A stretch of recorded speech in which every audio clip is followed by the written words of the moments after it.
નમસ્કાર વિદ્યાર્થી મિત્રો, મારી યુટ્યુબ ચેનલમાં તમારું હાર્દિક સ્વાગત છે।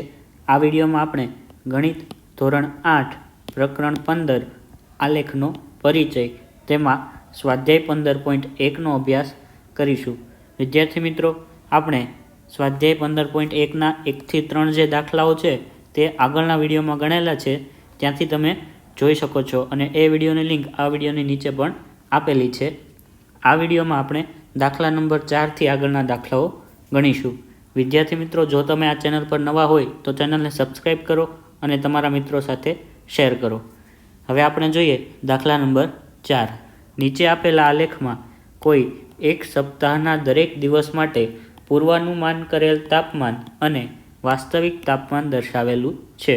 તો અહીં આપણે આલેખ જોઈએ તો વિદ્યાર્થી મિત્રો, તમે આલેખ જોશો તો અહીં પૂર્વાનુમાનનો જે આલેખ છે તે ત્રુટક રેખા વડે દર્શાવેલો છે। એટલે કે આ જે લીટી છે ત્રુટક રેખા તે આપણે પૂર્વાનુમાનનો આલેખ છે અને વાસ્તવિક જે છે વાસ્તવિક તાપમાન તે સીધી લીટી વડે દર્શાવેલો છે। તો આ જે લીટી છે તે વાસ્તવિક તાપમાન દર્શાવે છે।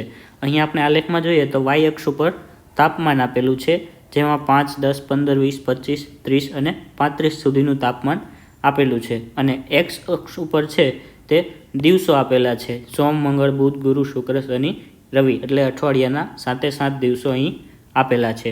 અને સોમવારે વાસ્તવિક તાપમાન અને પૂર્વાનુમાન તાપમાન બંને કેટલા હતા તે અહીં આલેખમાં આપેલું છે। આવી જ રીતે આગળ બધા આપણને તાપમાન દર્શાવેલા છે અને આ આલેખ ઉપરથી આપણે પ્રશ્નોના જવાબ લખવાના છે। તો પહેલો પ્રશ્ન છે કે કયા દિવસે પૂર્વાનુમાન કરેલ તાપમાન અને વાસ્તવિક તાપમાન સમાન હતા? તો આપણે આલેખમાં જોઈએ તો બંને આલેખ જ્યાં છેદે એ આપણું પૂર્વાનુમાન અને વાસ્તવિક તાપમાન સરખું છે તેમ કહી શકાય। તો સોમવારે અલગ અલગ છે।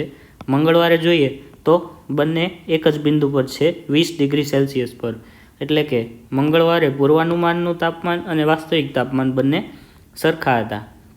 પછી બુધવારે જોઈએ તો અલગ અલગ છે, ગુરુવારે પણ અલગ છે, શુક્રવારે ફરી પાછા સરખા છે, એટલે કે મંગળવાર, શુક્રવાર અને શનિવારે પાછા અલગ છે અને રવિવારે પણ સરખા છે। તો આપણને આપણો જવાબ મળી ગયો કે મંગળ, શુક્ર અને રવિવારે પૂર્વાનુમાન તાપમાન અને વાસ્તવિક તાપમાન સમાન હતા। તો આપણે જવાબ લખીએ કે મંગળવારે, શુક્રવારે અને રવિવારે પૂર્વાનુમાન કરેલ તાપમાન અને વાસ્તવિક તાપમાન સમાન હતા। તો આ થયો આપણો પહેલા પ્રશ્નનો જવાબ। હવે બીજો પ્રશ્ન છે કે સપ્તાહ દરમિયાન પૂર્વાનુમાન કરેલ મહત્તમ તાપમાન કેટલું હતું? તો અહીં આપણે અઠવાડિયું જોઈએ આખું, તો પૂર્વાનુમાન કરેલું મહત્તમ તાપમાન આપણે જોવાનું છે। તો પૂર્વાનુમાન માટે ત્રુટક રેખા દર્શાવેલી છે અને મહત્તમ તાપમાન એટલે સૌથી ઊંચું તાપમાન કયું છે? તો આજે રવિવારે છે તે સૌથી ઊંચું તાપમાન છે, કેટલું છે? 35 ડિગ્રી સેલ્સિયસ। તો 35 ડિગ્રી સેલ્સિયસ છે તે સૌથી મહત્તમ પૂર્વાનુમાન કરેલું તાપમાન છે। તો આપણે જવાબ લખીએ, સપ્તાહ દરમિયાન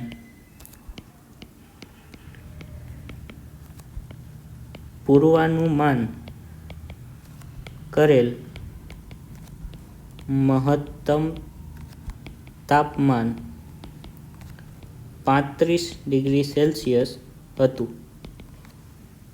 હવે આગળ ત્રીજો પ્રશ્ન છે કે સપ્તાહ દરમિયાન લઘુત્તમ વાસ્તવિક તાપમાન કેટલું હતું? તો વાસ્તવિક તાપમાન છે તે સીધી લીટી વડે દર્શાવેલું છે અને તેમાં લઘુત્તમ એટલે કે ઓછામાં ઓછું કયું છે? તો સૌથી નીચેનું જે છે તે 15 ડિગ્રી સેલ્સિયસ છે। તો આપણો જવાબ થશે કે સપ્તાહ દરમિયાન લઘુત્તમ વાસ્તવિક તાપમાન 15 ડિગ્રી સેલ્સિયસ હતું। તો આપણે જવાબ લખીએ કે સપ્તાહ દરમિયાન લઘુત્તમ વાસ્તવિક તાપમાન 15 ડિગ્રી સેલ્સિયસ હતું। હવે આગળનો પ્રશ્ન છે કે કયા દિવસે વાસ્તવિક તાપમાન અને પૂર્વાનુમાન કરેલ તાપમાન વચ્ચેનો તફાવત સૌથી વધુ હતો? તો આલેખમાં આપણે જોઈએ તો સૌથી વધુ તફાવત કયા દિવસે હતો તે આપણે જોવાનું છે. તો પહેલા દિવસ સોમવાર માટે જોઈએ તો અહીં તફાવત છે તે 15 અને 20 વચ્ચે છે, એટલે કે અહીં આપણે 17.5 લખી શકીએ. તો આ બંને વચ્ચેનો તફાવત છે તે 2.5નો છે. બીજામાં કોઈ તફાવત નથી. ત્રીજામાં 5 ડિગ્રી સેલ્સિયસનો તફાવત છે. પછી ગુરુવારે જોઈએ તો અહીં 15 છે અને અહીં આપણે લઈ શકીએ 23.5. તો 23.5માંથી 15 કાઢીએ તો અહીં આવશે 8.5. તો 8.5નો તફાવત છે તે આપણને ગુરુવારે જોવા મળે છે. પછી શુક્રવારે કોઈ પણ તફાવત નથી. રવિવારે જોઈએ શનિવારે તો 5 ડિગ્રી સેલ્સિયસનો છે અને રવિવારે કોઈ તફાવત નથી. તો આપણને પ્રશ્ન શું પૂછ્યો છે? તો કે કયા દિવસે વાસ્તવિક તાપમાન અને પૂર્વાનુમાન કરેલ તાપમાન વચ્ચેનો તફાવત સૌથી વધુ હતો? તો સૌથી વધુ તફાવત છે તે 8.5નો છે. ક્યારે હતો? તો કે ગુરુવારે. તો અહીં આપણે આપણો જવાબ લખીએ કે ગુરુવારે વાસ્તવિક તાપમાન અને પૂર્વાનુમાન કરેલ તાપમાન વચ્ચેનો તફાવત સૌથી વધુ હતો. અહીં આપણે તફાવત જોઈએ, અહીં 23.5ની બદલે આપણે 22.5 લેવાનું છે, કારણ કે આ જે છે અહીં 22.5 આવશે. એક જે વચ્ચેની લીટી છે ત્યાં 2.5નો તફાવત છે. તો 22.5માંથી તમે 15 બાદ કરશો તો અહીં આવશે 7.5. 7.5 ડિગ્રી સેલ્સિયસનો તફાવત છે અને એ પણ સૌથી મોટામાં મોટો તફાવત છે. તો આ થયો આપણો ચોથા પ્રશ્નનો જવાબ. હવે આગળનો દાખલો છે 5મો દાખલો કે નીચેના કોષ્ટકના આધારે રૈખિક આલેખ દોરો. તેમાં એ છે જુદા જુદા વર્ષોમાં કોઈ પર્વતીય શહેરમાં કેટલા દિવસો માટે હિમવર્ષા થયેલ તે અત્રે દર્શાવેલું છે. અહીં કોષ્ટકમાં આપણને વર્ષ દર્શાવ્યા છે 2003, 2004, 2005, 2006 અને આ વર્ષ દરમિયાન દિવસોની સંખ્યા જેમાં હિમવર્ષા થયેલી હોય. તો 2003માં 8 દિવસ સુધી હિમવર્ષા થઈ, 2004માં 10 દિવસ હિમવર્ષા થઈ, 2005માં 5 દિવસ અને 2006માં 12 દિવસો સુધી હિમવર્ષા થઈ. તો આપણે આને આલેખમાં દર્શાવવાનું છે. તો વિદ્યાર્થી મિત્રો, આલેખમાં કેવી રીતે દર્શાવવાનું તે તમારે શીખવાનું છે. સૌપ્રથમ તમારી પાસે એક આલેખ આવો હશે. તમારે એક આવો આલેખ લેવાનો છે. આ આલેખમાં જુદા જુદા ખાનાઓ આપેલા છે. તો એક ખાનું છે તે 1 સેન્ટીમીટર બાય 1 સેન્ટીમીટરનું હોય છે અને આપણે આલેખમાં હંમેશા ઉપર અહીં પ્રમાણમાપ લખવાનું હોય છે. તો સૌપ્રથમ આપણે પ્રમાણમાપ લખીશું. તો અહીં એક્સ અક્ષ ઉપર આપણે વર્ષ લઈશું અને વાય અક્ષ ઉપર દિવસોની સંખ્યા લખીશું. તો પ્રમાણમાપમાં આપણે 1 સેમી બરાબર 2 દિવસ લઈશું. તો સૌપ્રથમ આપણે અહીં પ્રમાણમાપ લખીએ. પ્રમાણમાપ બરાબર 1 સેમી બરાબર 2 દિવસ. તો આપણે પ્રમાણમાપ લખ્યું. હવે આ જે આલેખ છે તેમાં આપણે એક્સ અક્ષ અને વાય અક્ષ દર્શાવીએ. તો સૌપ્રથમ આપણે બંને અક્ષ દર્શાવીએ. આ થશે આપણી વાય અક્ષ અને આ થશે આપણી એક્સ અક્ષ. તો એક્સ અક્ષ છે તેમાં આપણે વર્ષ લઈશું. તો એક્સ અક્ષ ઉપર આપણે વર્ષ દર્શાવીશું અને વાય અક્ષ ઉપર આપણે દિવસોની સંખ્યા દર્શાવીશું.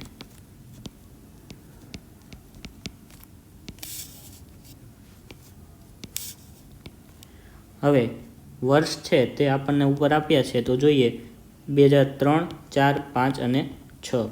તો એક ખાનું મૂકીને આપણે 2003 લખીશું, અહીં 2003, પછી અહીં આપણે લખીશું 2004। વિદ્યાર્થી મિત્રો, તમારે સાથે સાથે આલેખ શીખતું જવાનું છે કે કેવી રીતે આપણે આલેખ દોરીશું। તો અહીં 2003, 4, 5 અને 2006। તો આપણે એક્સ અક્ષ ઉપર વર્ષ દર્શાવ્યા। હવે અહીં જ્યાં છેદ બિંદુ છે ત્યાં આપણે 0 લખીશું, ઉપર આપણે દિવસો લખવાના છે। તો દિવસોમાં આપણે 1 સેમી બરાબર 2 દિવસ લીધા છે, તો એક ખાનું મૂકીને આપણે 2, પછી 4, 6, 8, 10, 12। મેક્સિમમ આપણે કોષ્ટકમાં 12 દિવસોની જરૂર છે એટલે આપણે 12 સુધી લખીશું। તો આપણે વાય અક્ષ ઉપર દિવસો દર્શાવ્યા। હવે આપણે કોષ્ટક જોતું જવાનું છે અને બિંદુ મૂકતા જવાના છે કે વર્ષ 2003 છે તો તેમાં 8 દિવસો છે તે હિમવર્ષા થયેલ। તો આપણે 2003માં 8 એટલે કે આ જે બિંદુ છે, આ બિંદુ તે આપણે દર્શાવીશું। આવી જ રીતે આપણે 2004 માટે બિંદુ દર્શાવીએ તો 2004માં આવશે 10। તો 2004માં આપણે 10 ઉપર બિંદુ દર્શાવીશું। આ આપણે બીજું બિંદુ દર્શાવ્યું। 2005 છે તો તેમાં આપણે જોઈએ તો 5 દિવસ છે, તો 5 ઉપર આપણે બિંદુ દર્શાવશું। હવે વિદ્યાર્થી મિત્રો, અહીં 5 તમારે કેવી રીતે શોધવાના? તો 4 અને 6ની વચ્ચે છે તે 5 આવેલા હોય, તો અહીં જે અડધું ખાનું છે ત્યાં આપણે દર્શાવીશું। તો 2005માં આપણે 4 અને 6ની વચ્ચે એટલે કે આ બિંદુ છે તે 5 માટેનું છે। હવે 2006માં આપણે જોઈએ તો 2006માં 12 દિવસો છે, તો અહીં આપણે 12 ઉપર બિંદુ દર્શાવશું। તો 2006માં આવશે 12 ઉપર એટલે કે અહીંયા। હવે આપણે આ ચારેય બિંદુ છે તેને રેખા વડે જોડી દેવાના છે। તો 8, પછી 10, પછી પાછું 5 દિવસ ઉપર અને પછી પાછું 12 દિવસ ઉપર। તો આ થયો આપણો આલેખ પૂરો। તો આવી રીતે તમારે આલેખ દોરવાનો છે। તમારો સંપૂર્ણ આલેખ આવી રીતે તૈયાર થશે, જેમાં અહીં આપણે ઉપર પ્રમાણમાપ લખીશું અને નીચે આપણે એક્સ અને વાય અક્ષ ઉપર દિવસો અને વર્ષ દર્શાવીને આલેખ દોરશું। તો વિદ્યાર્થી મિત્રો, આવી જ રીતે આપણે બીજો પણ આલેખ દોરવાનો છે। તો ફરીથી તમારે પ્રેક્ટિસ થાય એટલે તમારી સાથે એક નવો આલેખ લઈ લો અને તેમાં આપણે આલેખ સાથે સાથે દોરતા જઈશું। તો બીજો પ્રશ્ન છે કે એક ગામની અંદર જુદા જુદા વર્ષમાં પુરુષ અને સ્ત્રીની વસ્તી 1000માં આ મુજબ છે। તો એક ગામમાં છે તે વર્ષ 2003માં પુરુષોની સંખ્યા 12 અને સ્ત્રીઓની સંખ્યા 11.3 હતી। આ સરેરાશ છે, આથી આપણે 11.3 આપ્યું છે। વાસ્તવિકમાં આટલી સંખ્યા હોઈ શકે નહીં। પછી વર્ષ 2004માં, 5માં, 6માં અને 7માં આ મુજબની સંખ્યા આપણને આપેલી છે। આના પરથી આપણે આલેખ દોરવાનો છે। તો સૌપ્રથમ આપણે એક્સ અક્ષ અને વાય અક્ષ દોરીશું અને જે પુરુષોની સંખ્યા છે તેને આપણે સીધી લીટી અને સ્ત્રીઓની સંખ્યાને ત્રુટક રેખા વડે આપણે દર્શાવશું। તો આપણે સૌપ્રથમ પ્રમાણમાપ લખીશું। તો પ્રમાણમાપ આપણે 1 સેમી બરાબર 1000ની વસ્તી લઈશું। તો અહીં આપણે પ્રમાણમાપ લખીએ કે પ્રમાણમાપ 1 સેમી બરાબર 1000 વસ્તી। તો સૌપ્રથમ આપણે પ્રમાણમાપ લખ્યું। વિદ્યાર્થી મિત્રો, પરીક્ષામાં પણ ખાસ તમારે સૌથી પહેલાં પ્રમાણમાપ લખવાનું છે, આનો 1 માર્ક હોય છે। હવે નીચે આપણે એક્સ અક્ષ અને વાય અક્ષ દોરીએ। તો સૌપ્રથમ આપણે એક્સ અક્ષ દોરીએ અને વાય અક્ષ દોરીએ।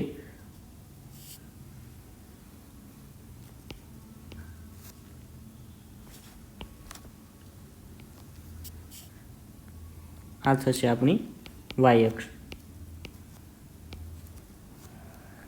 હવે એક્સ અક્ષ ઉપર છે તે આપણે વર્ષ દર્શાવવાના છે। અહીં આપણે છેદબિંદુ 0 લઈશું।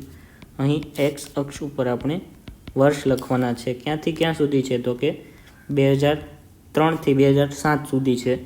તો આપણે વર્ષ લખીએ 2003 2004, 2005, 2006 અને 2007. અને વાય અક્ષ ઉપર આપણે વસ્તી છે તે હજારમાં દર્શાવવાની છે, તો અહીં આપણે દર્શાવીશું વસ્તી હજારમાં, કૌંસમાં લખીશું આપણે હજારમાં. તો આપણે વાય અક્ષ ઉપર વસ્તી લેવાની છે, જેમાં 1 સેન્ટીમીટર બરાબર 1000 વસ્તી લેવાની છે. તો અહીં 1, 2, 3, 4, 5, 6, 7, 8, 9, 10 આપણે 14 સુધી દર્શાવવાનું છે, કારણ કે અહીં કોષ્ટક જોઈએ તો 13.6 સુધીનો આંકડો આપણને મોટામાં મોટો આપેલો છે. તો તમારે અહીં પેન્સિલથી આલેખ દોરતા હોય તો અહીં ભૂંસીને આપણે 14 ઉપર લેવાનું છે. તો 11, 12, 13 અને 14 આ થશે આપણી વાય અક્ષ. તો વાય અક્ષ ઉપર આપણે 1 થી 14 વસ્તી હજારમાં દર્શાવી. હવે અહીં આલેખમાં ખાસ એક ધ્યાન રાખવાનું છે કે જો 2 રેખાઓ આવતી હોય, અહીં આપણે જોઈએ તો પુરુષોની સંખ્યા અને સ્ત્રીઓની સંખ્યા બંને દર્શાવવાની છે, તો આપણે અહીં સ્પષ્ટતા કરવી પડશે કે કઈ લીટી કેના માટે દોરી છે. એટલે કે આપણે પુરુષો જો દર્શાવશું તો સીધી રેખા વડે આપણે દર્શાવશું. તો અહીં આપણે લખીશું પુરુષો, જેને આપણે સીધી લીટી વડે દર્શાવીએ છીએ. અને બીજી એક ત્રુટક રેખા વડે આપણે સ્ત્રીઓની સંખ્યા દર્શાવીશું. તો આ જે ત્રુટક રેખા છે તેમાં આપણે લખીશું સ્ત્રીઓ. તો અહીં આપણે લખીશું સ્ત્રીઓ. હવે આપણે ઉપર કોષ્ટક જોતા જઈએ અને આલેખમાં તેનું નિરૂપણ કરતા જઈએ. તો સૌપ્રથમ વર્ષ 2003 માટે પુરુષોમાં સંખ્યા 12 ઉપર બિંદુ દર્શાવશું અને સ્ત્રીઓ માટે 11.3. તો સૌપ્રથમ પુરુષોની સંખ્યા છે તે આખો આલેખ આપણે દોરી લઈએ, પછી આપણે સ્ત્રીઓની સંખ્યાવાળો આલેખ દોરીશું. તો પુરુષોની સંખ્યા 2003માં આવશે 12. તો અહીં આપણે 2003માં 12 ઉપર બિંદુ દર્શાવીએ.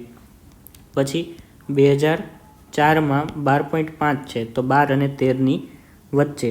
તો 2004 છે તેમાં 12 અને 13ની વચ્ચે આવશે. પછી 2005 છે તેમાં 13 ઉપર બિંદુ છે, તો 2005ની જે લીટી છે તેમાં આપણે 13 ઉપર બિંદુ દર્શાવીએ. પછી આગળ છે 2006, તો તેમાં 13.2 ઉપર. તો અહીં 1 સેમી બરાબર અહીં જે નાના નાના ખાના છે તેમાં 13.2 આપણે ગણવાનું છે. તો અહીં અંદાજે અહીં આપણું 13.2 આવશે.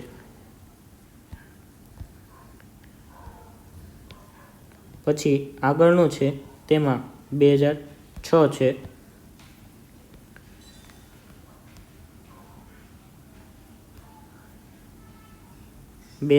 માં આપણે 13.2 લીધું છે. હવે 2007માં આપણે જોઈએ તો 2007માં 13.5 એટલે કે 13 અને 14ની વચ્ચે આપણે 2007 ઉપર દર્શાવીશું. તો અહીં આપણે આવશે 13.5. હવે આ જે બિંદુઓ છે તેને આપણે જોડી દઈશું, જે આપણને પુરુષોનો આલેખ તૈયાર થશે. તો આ બધા બિંદુઓ જોડીએ તો આપણને આપણો આલેખ મળી જશે. હવે આવી જ રીતે આપણે સ્ત્રીઓ માટેનો આલેખ દર્શાવવાનો છે, તો એ આપણે ત્રુટક રેખાથી દર્શાવીશું. તો સૌપ્રથમ જોઈએ સ્ત્રીઓની સંખ્યા 2003માં 11.3. તો અહીં 11 અને 12ની વચ્ચે અંદાજે આપણે જ્યાં 11.3 આવશે એટલે કે અહીંયા ત્યાં આપણે એક બિંદુ કરીશું. પછી 2004માં 11.9 એટલે કે 12થી થોડું નજીક, તો અહીં આપણે એક બિંદુ દર્શાવીએ. પછી આગળ જોઈએ તો 13, તો 13 ઉપર આપણે એક બિંદુ દર્શાવશું જે 2007માં છે. તો 2007માં પુરુષ માટે પણ 13 છે, તો અહીં આપણે એક બિંદુ ફરીથી દર્શાવીએ. પછી આગળ જોઈએ 2006 માટે તો 13.6, તો 13.6 માટે આપણે 2006માં આપણે જોઈએ 13.6, તો 13.5થી થોડું ઉપર એટલે કે અહીંયા આપણું બિંદુ આવશે. અને આગળ છેલ્લું છે 2007 માટે 12.8, તો 13થી થોડું નીચે. તો 2007માં 13થી થોડું નીચે એટલે કે અહીંયા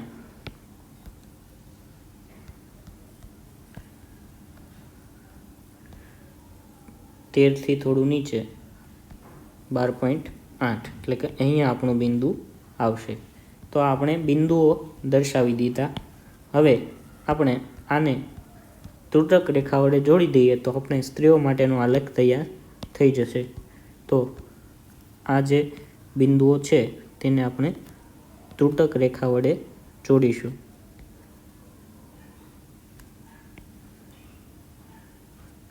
તો આ થઈ ગયો આપણો આલેખ તૈયાર. તો તમારે આખો આલેખ છે તે કંઈક આવી રીતે બનશે. તો વિદ્યાર્થી મિત્રો, તમારે આલેખ છે તે વ્યવસ્થિત શીખીને તમારે જાતે ગ્રાફ પેપર ઉપર દોરવાના છે. તો અહીં આપણો દાખલા નંબર 5 છે તે પૂરો થાય છે.